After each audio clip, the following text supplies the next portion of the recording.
So here's how you can open an Excel file on the iPhone, and let me guide you through it. And if it's your first time in here on Foxtecc, subscribe and we can get started. So you can see that if I go to the Files app, I'm going to have a couple of files, but I have one or even a few, which if I check out, it is the numbers spreadsheet, or it might be the Office spreadsheet, right? So as you can see, this one is the Office Open XLM spreadsheet. So how do you open this type of file?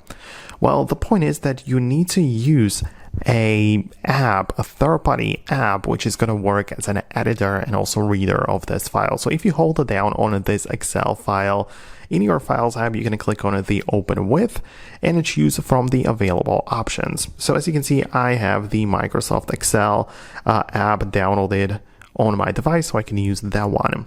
So if I tap on it like this, it moves me over. I'm inside of the the Microsoft Excel, and I can work with this file or, do whatever I want with it.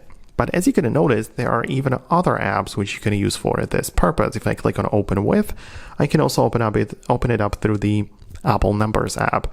And it kind of does exactly the same thing, only in a different platform. So we are now working inside of the Apple Numbers and not in the Microsoft Excel, right? So that's another way how you can open it. Or you could as well hold down on it, click on Share, and you should also be able to find the Sheets app if you have it downloaded. So you should be able to see it somewhere. And the point is that you will have the ability to open up the same file inside of the Google Sheets app if you have it available, right? So as you can see, Excel, Numbers, and even Google Sheets right there.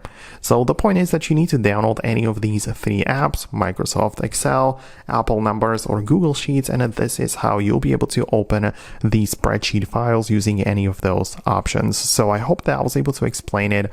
Let me know your thoughts and opinions below. I'm gonna wrap it up and I'll talk to you later.